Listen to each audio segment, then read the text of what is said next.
Bueno, siempre cuando el Rasmoti me presenta, empiezo a buscar de quién está hablando. Yo, más que nada, soy un estudiante que trata de aprender y aprender de todo y de todos. Y sí, un amante de este país y de mi pueblo.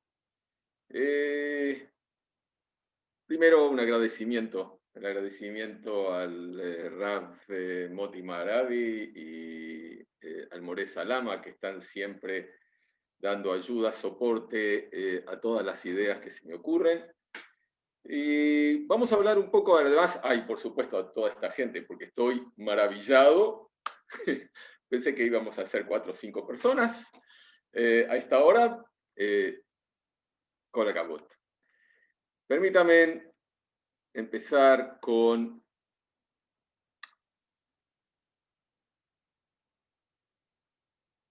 la presentación.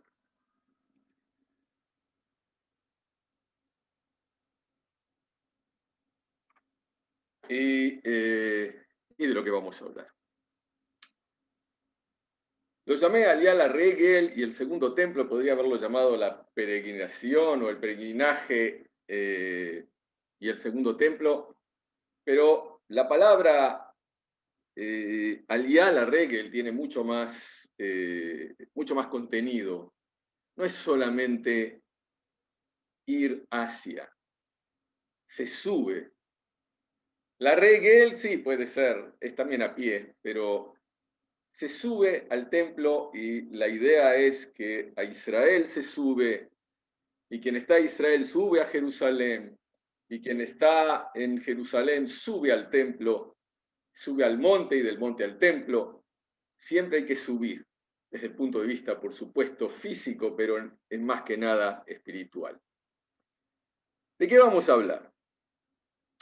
Bueno, hay 3 lugares en los que figura en la Torá el precepto de llegar 3 veces al año al Yala Regel. Hay diferencias en los psukim, no voy a entrar en eso, traduje uno solo de ellos y con el permiso de ustedes y del Rahmoti, las traducciones son mías. Así que puede haber ciertas cosas que me permito en la traducción, pero trato de ser lo más exacto posible. 3 veces al año será visto todo varón delante del Señor, el eterno Dios de Israel. Y la realidad, y antes de empezar a hacer nuestro viaje virtual con los Solín, con aquellos que van hacia el templo, muchas veces me preguntan, ¿cuántas personas subieron? Ahora vamos a hablar. Pero antes que eso, ¿por qué 3? Rabbi Isaac Barbanel, del siglo XV, se pregunta la pregunta, ¿por qué las festividades son 3? ¿Por qué vamos 3 veces? Dice, 3 regalos recibió el pueblo de Israel de Dios, la salida de Egipto, la entrega de la Torá y la herencia de la tierra de Israel, por lo que ordenó llegar a su casa 3 veces al año, Pesaj para agradecer la liberación de Egipto, Shavuot para agradecer la entrega de la Torá y Sukkot para agradecer la tierra y sus frutos. Lo primero que nos enseña Rabbi Yitzhak Barbanel es que la Aliyah la Regel es un agradecimiento. Vamos a agradecer. Creo que tenemos que aprender siempre a agradecer por todo. Por supuesto, a Dios por los grandes regalos que nos hizo. Y en esta fiesta, en Sukkot, por esta tierra hermosa en la que vivimos y sus frutos. ¿Cuántas personas llegan al templo en las festividades? Empiezo por esto porque siempre me han preguntado, bueno, ¿cuántas personas llegaban en esa época? Y la realidad es que no es una pregunta muy difícil de contestar. Podemos ver que en la Mishnah, en Avot, dice, Miolam lo amar Adam, Tzar Makom she'alim Birushalayim. Nunca dijo una persona, el lugar es muy estrecho en Jerusalén para poder dormir, y se refería a la época de la Aliyá a la Regel, cuando llegaban, ¿cuántas personas? Bueno, nos dice, se lo voy a traducir a medida que lo escribe, dice, la Tosefta nos trae, una vez pidió el rey Agripas saber cuántas personas hay, cuántos viven en Israel. Y le dijo al Cohen Agadol, contá cuántos sacrificios de Pesaj, cuántos psajim traen el pueblo de Israel cuando llegan en Pesaj. Entonces dice, tomaba los riñones, guardaba los riñones y contó después los riñones. ¿Cuántos había? Shishim ribot sugei klayot. Quiere decir, había 1.200.000 riñones. Y dice, continúa la Tosefta. La Tosefta es una fuente de la época de la Mishnah. Dice, y no había un sacrificio de Pesaj, que no había por lo menos 10 personas que lo comieran. Estamos hablando de un cordero. Había por lo menos 10 personas que lo comieran. Quiere decir que según esto tendríamos que tener 12 millones de personas en el templo. Por supuesto que esto es lo que se llama una guzmá, es decir, una exageración. Hazal tratan de llevar la idea de la Aliyá a la Regel a su máxima expresión. Todo el pueblo judío, todos llegaban al templo. Por supuesto no puede ser, ¿por qué no puede ser 12 millones? Porque este es Jerusalén en el siglo I, hacia el final de la época del templo, perdón. Sí, para quien conoce y pueden ver la flecha, esto sería Sha'ar Yafo aproximadamente, donde está la zona de Sha'ar Yafo, Migdal David, la torre de David, y esto es el palacio de Herodes, el monte del templo. Esto es la ciudad de David. Es decir, actualmente las murallas van aproximadamente por aquí, dan la vuelta aquí, más o menos es esto. Es decir, la ciudad de Jerusalén de hoy en día, lo que se llama la ciudad vieja de Jerusalén, tiene aproximadamente 1 kilómetro cuadrado.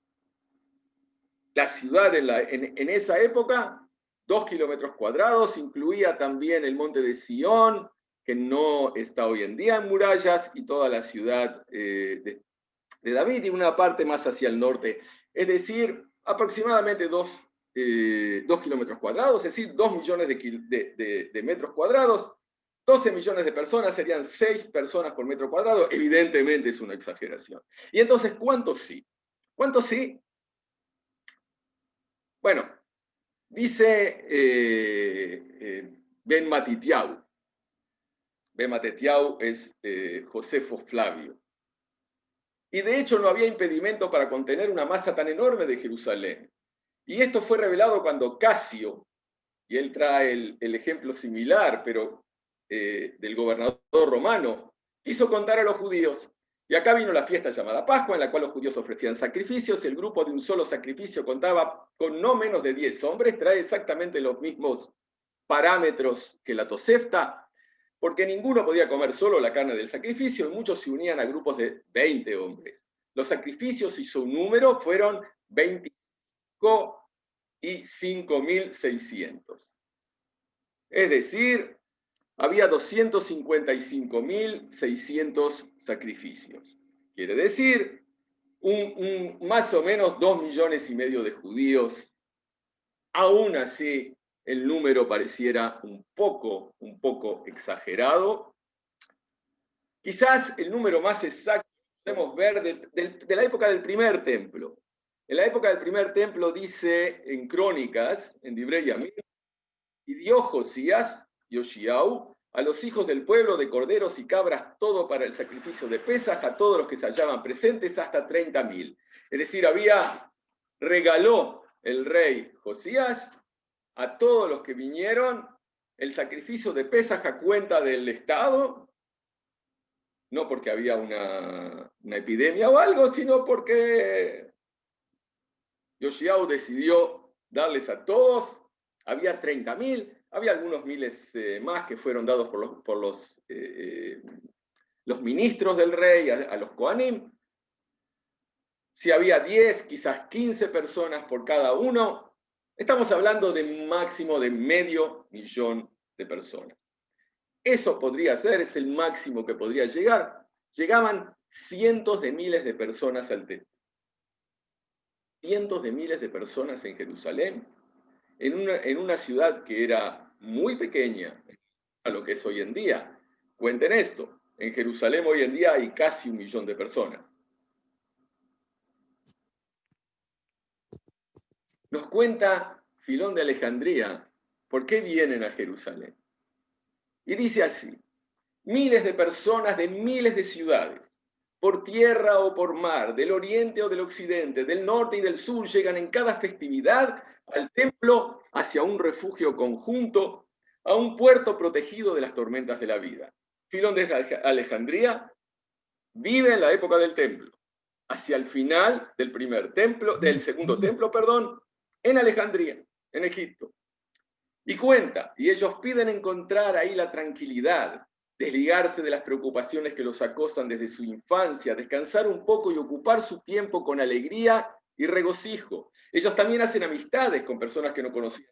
Entonces, y la fusión de sus corazones en sacrificios y libaciones encuentran la prueba eterna de la unidad de ideas. ¿Qué quiso decir? Sí, vienen, por supuesto, a honrar el templo, a presentarse, a cumplir con la mitzvah, con el precepto, y además hay algo social, algo de la tranquilidad, algo espiritual que reciben cuando llevan ahí. Entonces, empecemos nuestro camino hacia Jerusalén. Por empezar, pueden ver, aquí está el templo, miles de personas que llegan. Bueno, en este dibujo hay un error, pero es un error muy común. ¿Cuál es el error? Bueno, este sería el Monte de los Olivos y acá hay un puente. Este puente, según todas las opiniones históricas, no existió nunca. No se encontraron vestigios de ese puente. No podría ser que existió un puente, que tendría que ser muy grande porque el valle que separa el monte del templo del monte de los Olivos es muy profundo, el valle de Kidrón. Tendría que haber quedado algo. ¿De dónde viene la idea del puente? Bueno, estamos en Sukkot, de Yom Kippur. ¿Por qué de Yom Kippur? Porque en Yom Kippur sale el Cohen con el Sel Azazel, es decir, aquella oveja que se llevaba, el cordero que se llevaba a la Azazel, y dice, sale por una rampa, no dice puente, sale por una rampa hacia el Monte de los Olivos. La rampa aparentemente era algo que se construía para Yom Kippur, es decir, algo de madera probablemente. ¿Para qué? Para que evite el problema de la impureza que podría haber, porque todo el valle de Kidrón hay tumbas. Lo vamos a ver porque el tema de la pureza e impureza es muy importante. Ahora vamos hacia el templo. Y entonces, bueno, muchos caminos había. Muchos caminos había, vean todos los caminos que llegan acá hasta Jerusalén. Algunos del sur, de Hebrón, de Bet Gobrín, del lado de Ashkelón, de Maos, Bet Jorón, Lod, en realidad, o del norte,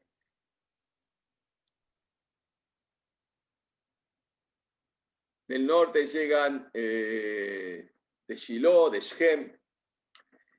¿Qué hay marcado aquí? Estos son los que se llaman Abnei Mil, piedras del Mil, son marcas romanas. Estos son caminos romanos, pero son los caminos de siempre. Por estos caminos hay que llegar a Jerusalén. Hay que prepararse. ¿Cuál es la preparación? Mandan emisarios, nos dice Masejet Shkalim, mandan emisarios para la preparación de los pozos de agua,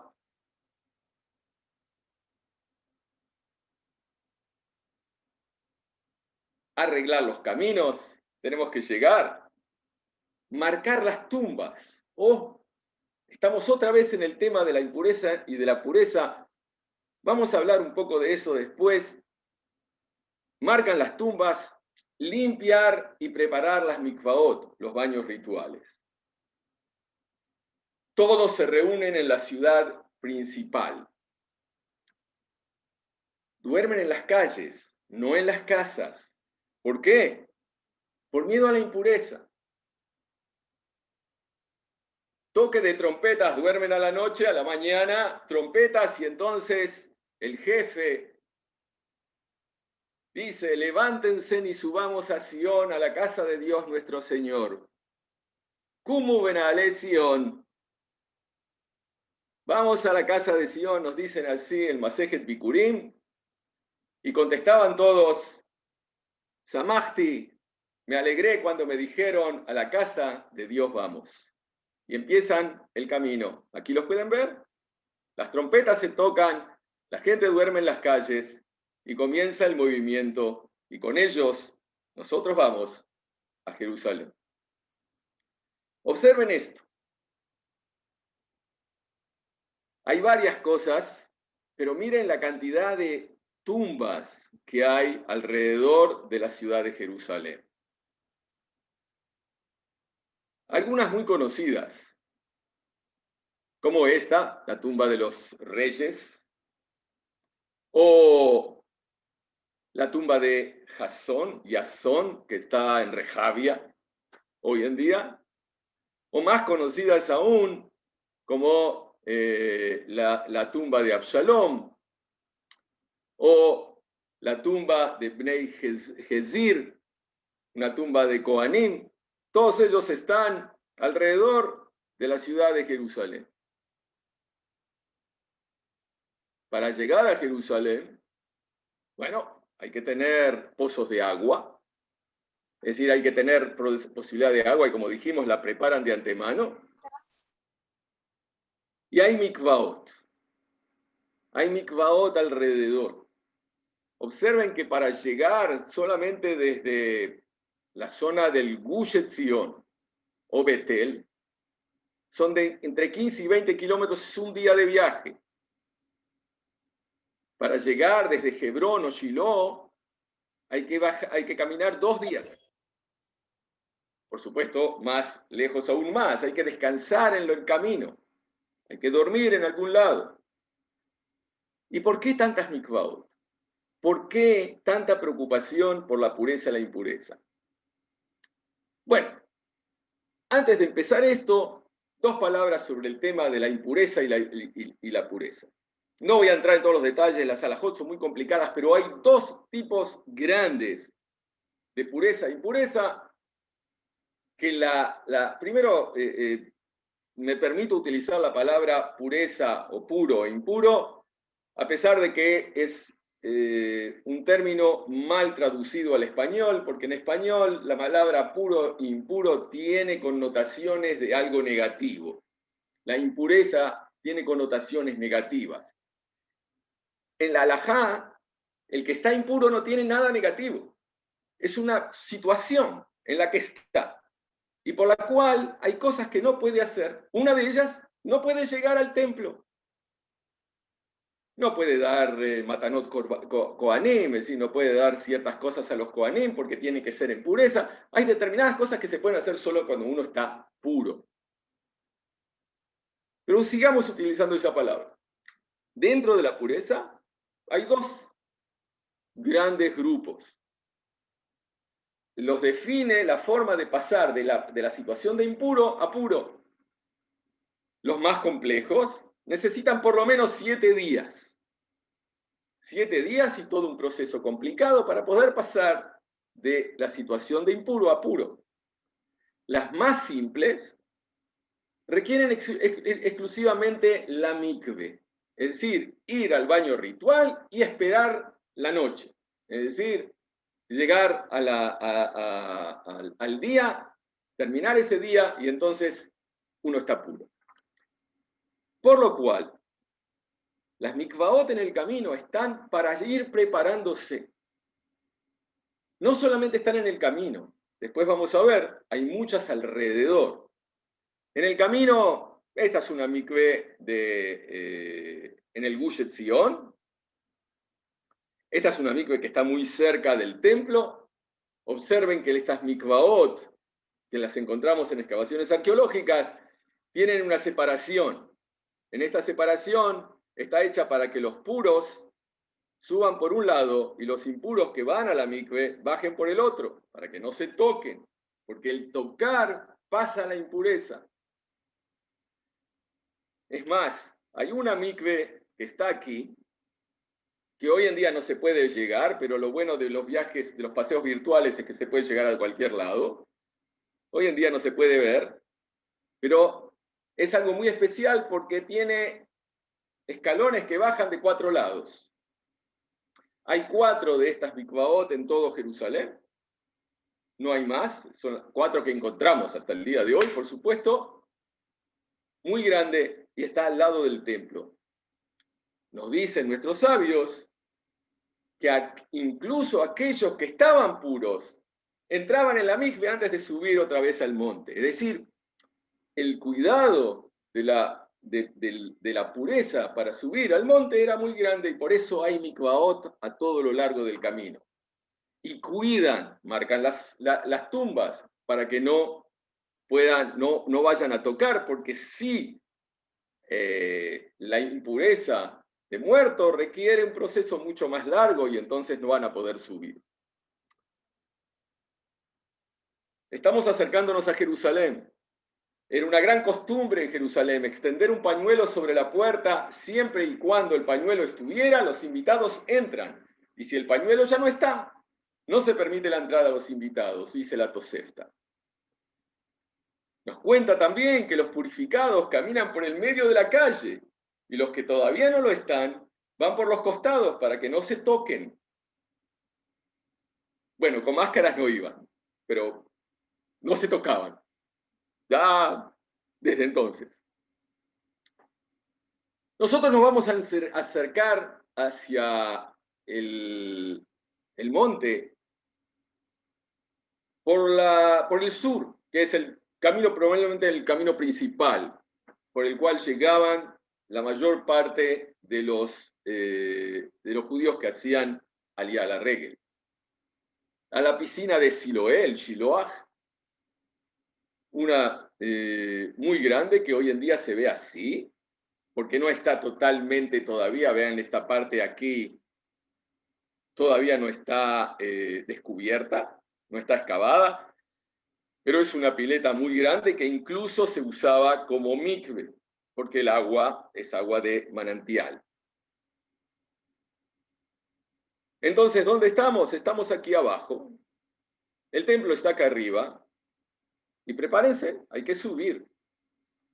Hay que subir por un camino que había desde el Shiloah y hasta la parte sur-oeste del templo, que hoy se ve así, pero el camino no se puede ver, lo que vemos es un camino de coches, el camino de esa época está por debajo. Nosotros vamos a empezar a subir. ¿Por dónde? Por ese mismo camino que hacían en Simchat Bet HaShoeva. Simchat Bet HaShoeva, en cuanto se hacía el primer sacrificio de la mañana, se vaciaba agua en el templo, en el Mizbeach, en el altar. Pero el agua que se llevaba del Shiloah se llevaba por ese mismo camino que vamos a subir ahora y nos cuentan que quien no vio el Simchat Bet HaShoeva, la alegría del Bet HaShoeva, no vio alegría en su vida.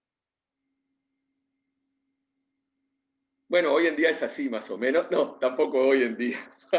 El año pasado fue así y esperamos, si Dios quiere, el año que viene vuelva a ser así. Esto es en Hasidut Belz en Yerushalayim, en Simchat Bet HaShoeva.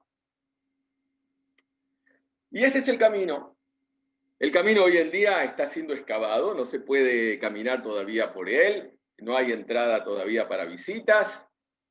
Bueno, los que tenemos un poco de cuña, como le decimos en Uruguay, pero todavía no está abierto al público. Este es el camino, está siendo excavado. Es increíble. Esto es el camino, 7,5 metros, un camino ancho que va todo a lo largo, totalmente tapado con piedras, armado con piedras. Un camino hermoso. Vean la estructura que se hace para poder excavar, porque acá arriba hay casas. Y está ese camino de los coches que pasa por ahí. Es decir, todo eso está sostenido por esta estructura para que se pueda excavar. Es el único lugar y Minarota Kotel, los túneles del Kotel, que se permitió excavar por debajo de las casas.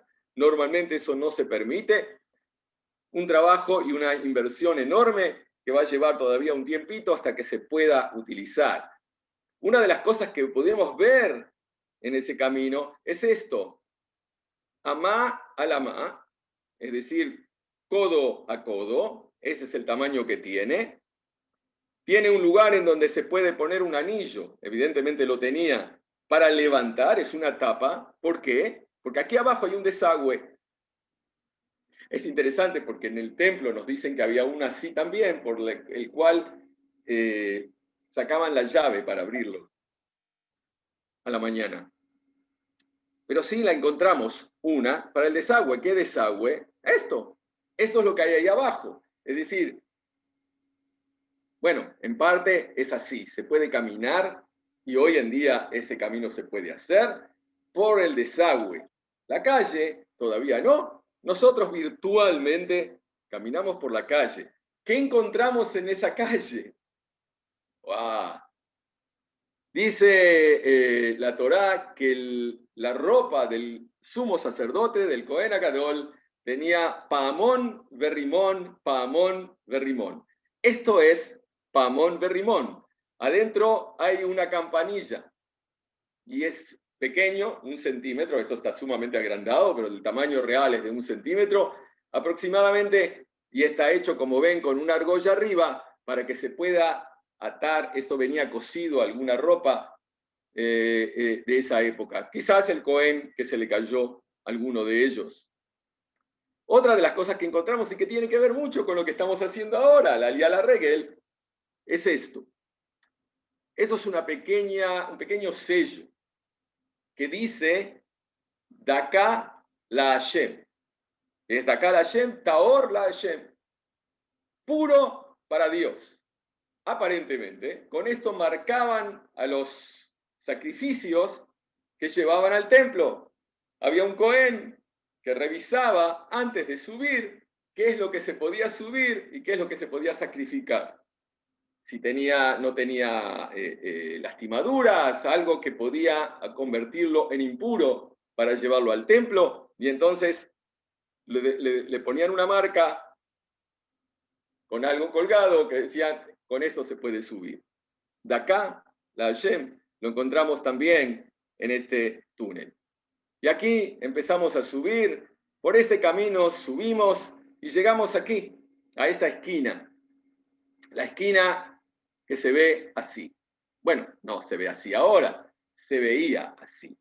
El camino va por acá a la derecha, y nosotros vinimos por aquí, y aquí está la subida que lleva a la basílica real que estaba en la explanada, o al camino que lleva a las puertas de Juldá. Hay varias puertas. Nosotros vamos a entrar por aquí y vamos a subir. Pero antes, observen esto. Eso hoy en día, lo que queda está aquí, y lo llamamos el arco de Robinson, a nombre del arqueólogo que lo descubrió en el siglo XIX. Así se veía cuando él lo encontró. La calle esto está todavía sin excavar, hoy en día está mucho más abajo porque llegamos a la calle. Esto es del siglo XIX, así se veía. Lo que ven es solamente el primer arco de lo que era el arco más grande de todo el Imperio Romano. Es más, el templo es el templo de la explanada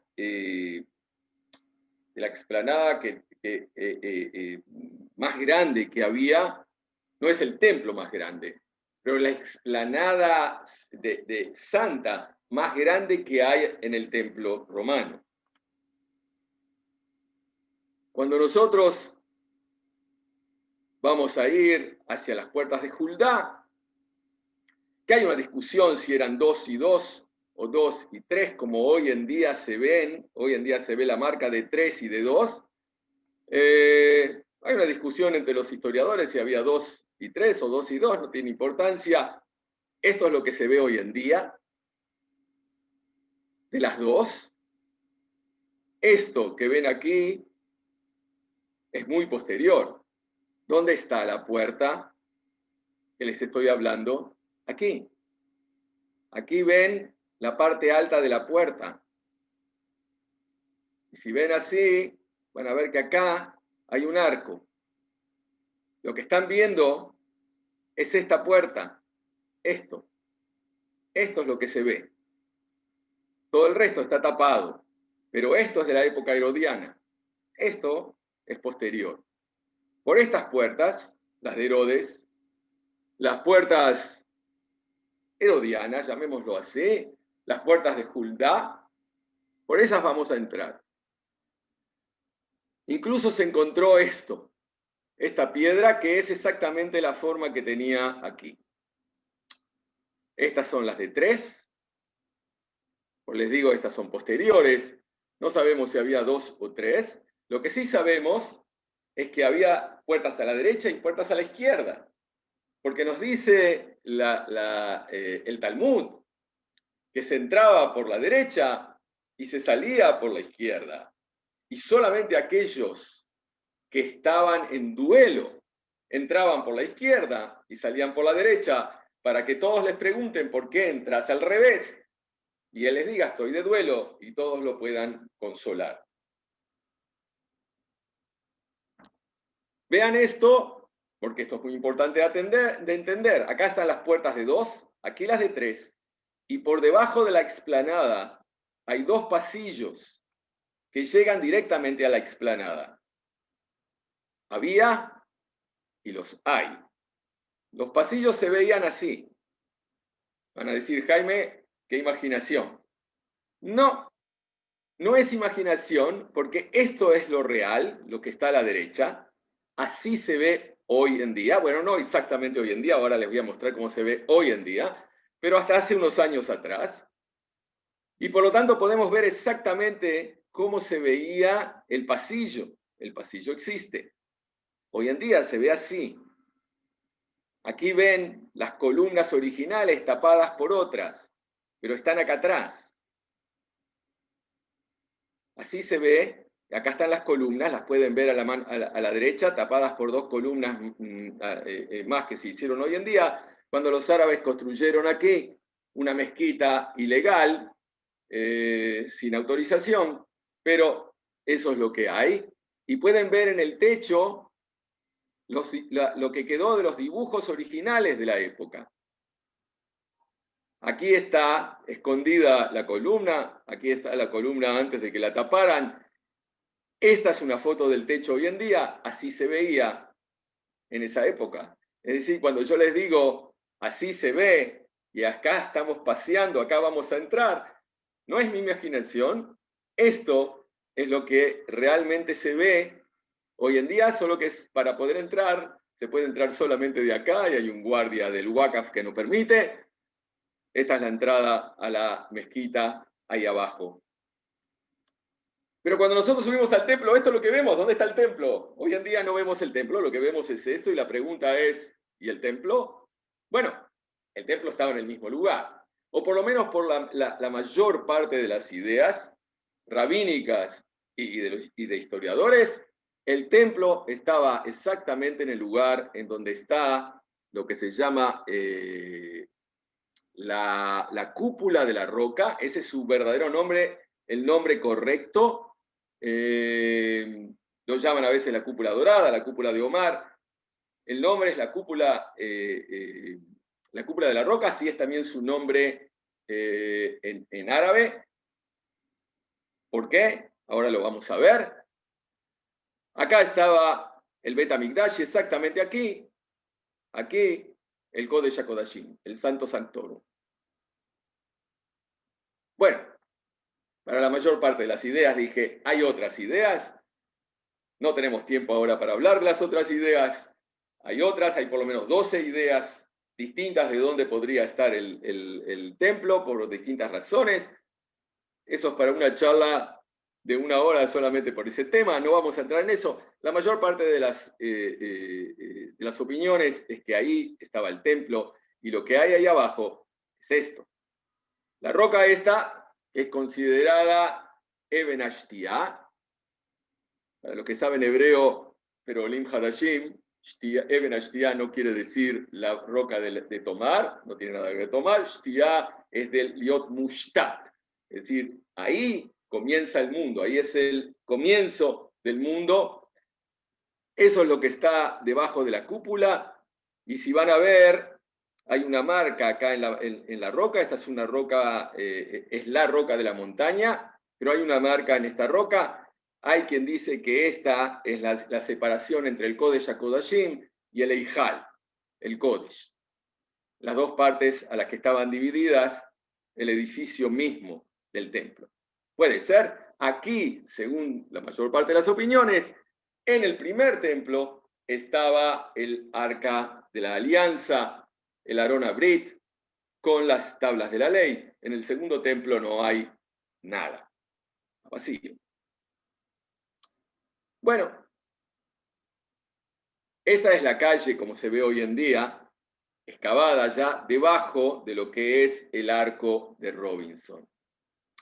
Pero veamos lo que estuvimos haciendo en nuestro camino, cómo vinimos caminando por el camino, cómo se veía en esa época.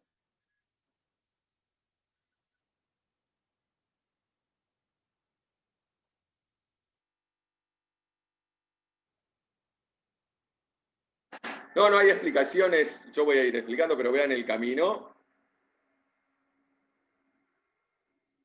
Vean el camino. Este es el camino que estuvimos haciendo, es el camino que están abriendo, están excavando hoy en día. Y así como vinimos subiendo, como yo lo hice, les puedo decir que es una buena caminata y se suda bastante en esa subida para llegar hasta aquí, a donde está, bueno, en esa época no lo llamaban Robinson, no sabemos cómo llamaban esta puerta, pero por aquí se podía subir directamente a la explanada, a la basílica, no a la explanada, sino a la basílica que estaba en la explanada.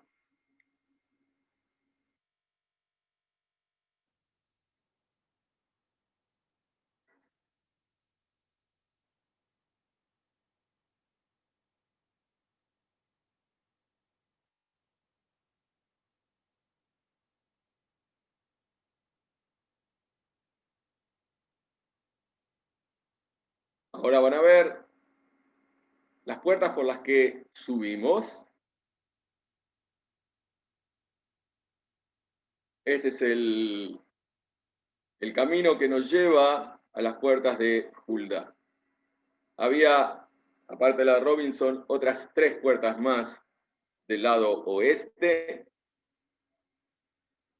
otro tema para hablar de la estructura del templo y las puertas y cuándo se construyó y qué es lo que hay hoy en día. Una charla para otro día. Aunque sí quiero decirles, las escaleras que llevan a estas puertas están en parte hoy en día, todavía de esa época. Escalones, uno pequeño y uno más grande, uno pequeño y uno más grande. La idea que cuando se sale del templo no se pueda salir corriendo. Hay que salir con respeto del lugar más santo del pueblo judío. Aquí entramos a los pasillos que estuvimos viendo hacia la explanada del templo. Aquí pueden ver los techos, cúpulas, los arcos.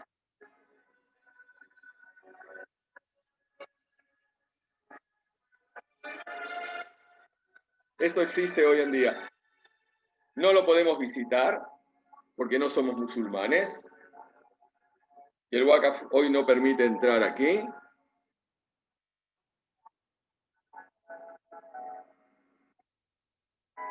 A menos que sepan disfrazarse de musulmanes y saber decir en árabe la frase correcta. Así estamos subiendo y entonces imagínense a los Olei la Regel, aquellos que venían todo este camino y se abría una explanada enorme en la que podían empezar a ver, esta era la imagen que recibían. El templo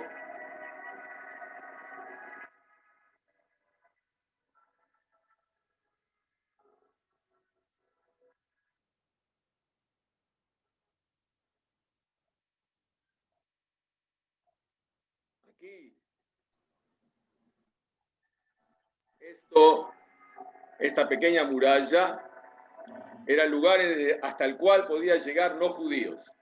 De aquí en más, solamente judíos podían pasar y estaba escrito en griego que aquel no judío que traspasara este lugar se arriesgaba a la pena de muerte.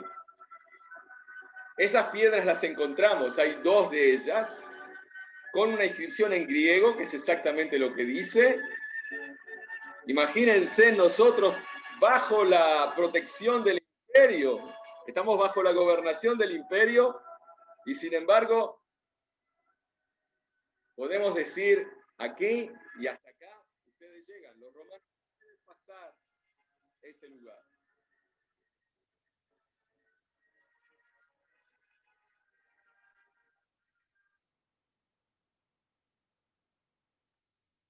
Este es la basílica.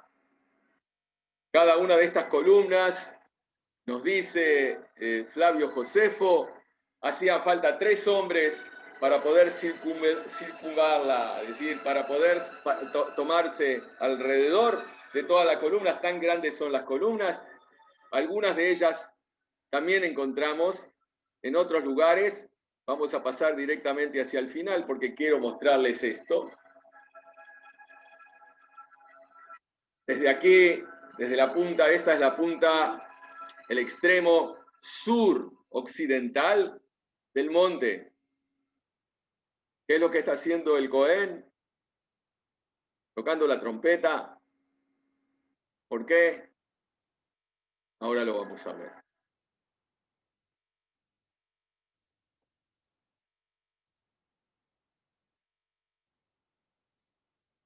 Esta piedra la encontramos tirada, como esas piedras que vieron en el camino, que los romanos tiraron en su afán por destruir el templo. Y encontramos esta piedra tirada, que por la forma es la piedra que está en la esquina. Y por la forma que tiene arriba, es la piedra más alta, el muro. Y está escrita en hebreo que podemos leer hoy en día, el hebreo del segundo templo, no el hebreo antiguo, y dice, Lebeit Atkia Leah. Probablemente acá está rota, probablemente se complete como Leahriz. Lebeit Atkia Leahriz. Al lugar en donde se toca para anunciar. ¿Qué es esto? Nos dice el Talmud, cuando se acercaba el Shabbat, el Cohen subía con la trompeta y tocaba para anunciar que se acerca el Shabbat. Todos los que están en el campo vuelvan a la ciudad, paren de trabajar. Una segunda vez tocaba para que todos los que trabajan en la ciudad cierren sus negocios. Se acerca el Shabbat. La tercera vez, Shabbat, no se puede trabajar, comenzó el Shabbat. Esperemos, Dios mediante, que pronto escuchemos el shofar que anuncia la llegada del Mashiach y la trompeta del Cohen que nos anuncia mañana ya Shabbat, nos anuncia la llegada del Shabbat, y podamos todos juntos, realmente, no virtualmente y sin máscaras, llegar al templo de Jerusalén. Leshana Abba Yerushalayim Abnuyá, el año que viene en Jerusalén construida. Gracias. Si hay alguna pregunta, con gusto. Amén, amén. Hazaku, Baruch. Sí, está abierto, por supuesto, todo, pero bueno, fantástico todo lo que es poder reeditar lo que era la Aliyá la Reggae, realmente impactante. Y ahí están tus nietos saludándote. Sí. Laufer Aktanim, כל הכבוד ללאופרים הקטנים, לא יודע איך ממשיכים להיות ערים עד שעה